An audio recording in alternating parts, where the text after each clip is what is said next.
Alors bonjour à tous, aujourd'hui dans cette vidéo on va remplacer un mètre cylindre sur ce gilet DNA, donc mètre cylindre avant parce qu'il est complètement mort, il freine plus rien. Donc pour le remplacement de la poignée de frein avant du DNA, donc j'ai commandé sur Amazon, donc bien emballé. Donc il a l'air d'être conforme par rapport à l'ancien, donc on va voir au niveau de l'installation ce que ça donne. Donc le mètre cylindre avant était complètement grippé, j'essaie de le dégripper, de le nettoyer. Euh, c'est pas nettoyable, c'est pas réparable, donc j'en ai recommandé un en type adaptable sur Amazon. Donc j'ai regardé les commentaires, ça avait l'air de bien aller. On dessert les deux vis qui viennent autour du guidon.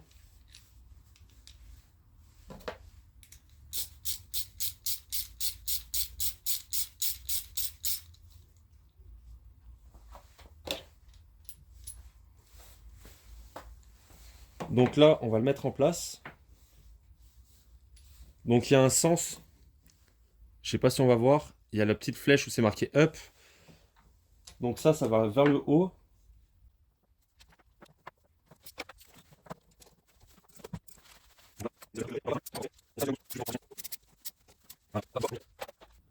Donc là, au niveau de la vis pour la durite de frein, donc on le voit, c'est fourni avec deux joints. Donc il y en a un qui se met contre la vis. On passe la durite et l'autre qui va à l'intérieur.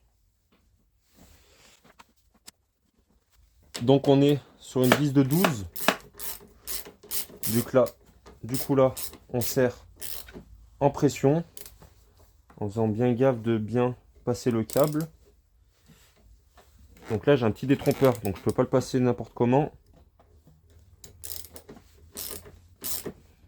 Donc on va le mettre vers le bas.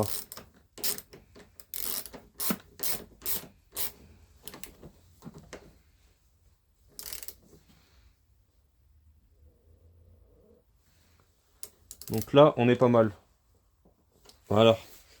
Donc faut pas serrer trop fort car on risque de foirer le filetage qui est à l'intérieur. Et du coup après ça fait que le mètre cylindre il est mort. Donc on met ça de côté. Donc on va pouvoir remplir de liquide de frein. Donc là, on voit toutes les petites bulles qui indiquent que en fait le circuit est rempli d'air.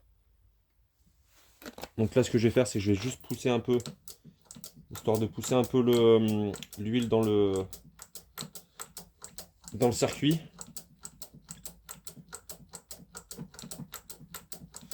Voilà, bon, ça suffira pour l'instant. Donc faut faire attention avec le liquide de frein car c'est corrosif pour les carénages. Donc là, il n'y a pas de bulle, donc pour l'instant ça va. Mais quand je vais commencer à purger, vu que ça va être sous pression, du moment qu'on va freiner, ça va gicler. Donc il faudra bien penser à remettre le capuchon. Là, je le laisse ouvert histoire que ça soit plus simple pour pouvoir re-remplir après avec du DOT 4.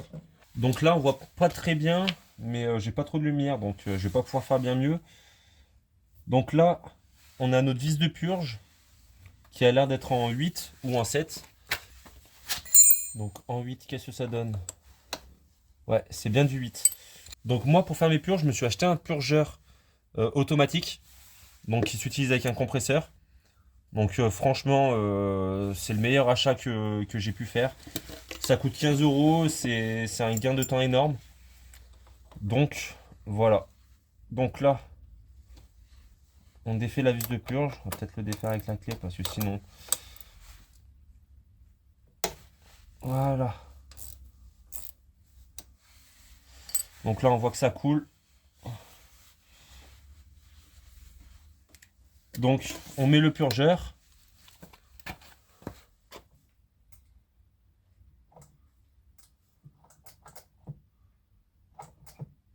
Donc là, on voit déjà toutes les bulles d'air qu'il y a juste quand j'appuie sur la poignée.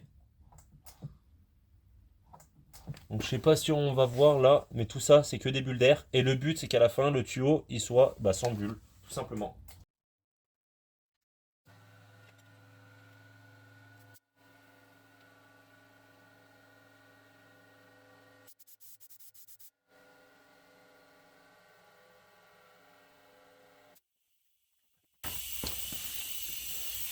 Donc j'ai une petite fuite au niveau de mon tuyau du compresseur, c'est pour ça que ça pchite un peu.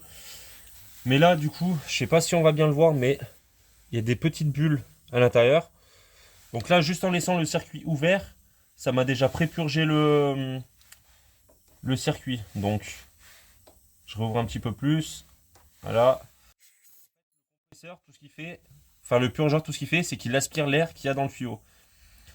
Donc bien sûr, il faut toujours vérifier au niveau du mètre-cylindre pour voir s'il y a toujours de l'huile, parce que sinon, si le petit trou il aspire de l'air, et ben on est bon pour tout repurger.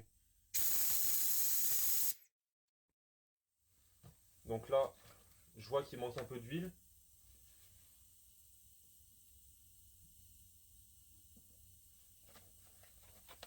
Donc là, j'ai refait la pointe.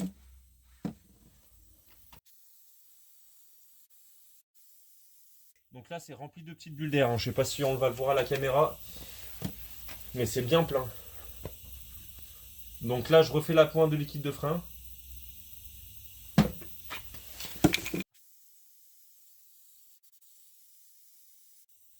Donc là, on n'a plus de bulles d'air. On maintient le mètre-cylindre enclenché. Y aller doucement, sinon ça va gicler. Parce que là, c'est sous pression. Voilà. Et puis là, on resserre.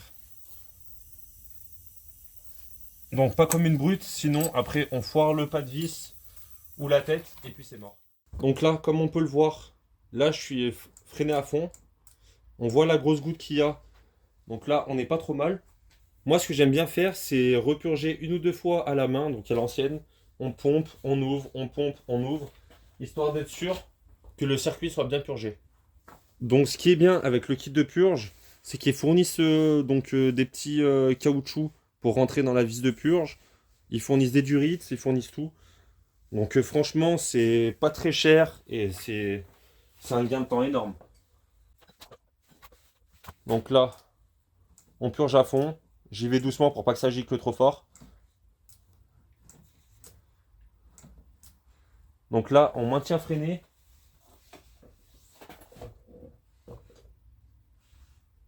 On ouvre le circuit. Voilà, et là ça devient tout mou, c'est normal. Donc après, on resserre.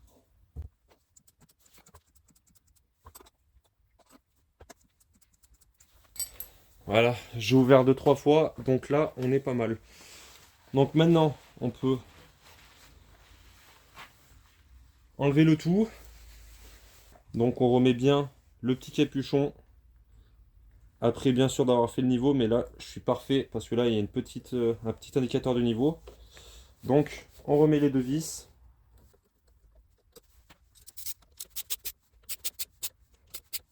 Donc voilà, ça sert à rien de serrer trop fort. Pareil, on met en pression plus un petit quart. Donc là, il me reste les deux fils de feu stop donc à brancher sur le petit contacteur. Donc là, j'ai bien branché le contacteur de feu arrière, histoire que quand on appuie, ça s'allume à l'arrière. Donc il me reste plus qu'à mettre le rétroviseur. C'est d'ailleurs pour ça que j'ai choisi ce mètre-cylindre là, parce qu'il y avait bien le téton pour mettre le rétroviseur, comme l'autre côté. Donc après, on n'est pas exactement, c'est pas exactement le même, mais ça s'adapte plutôt bien.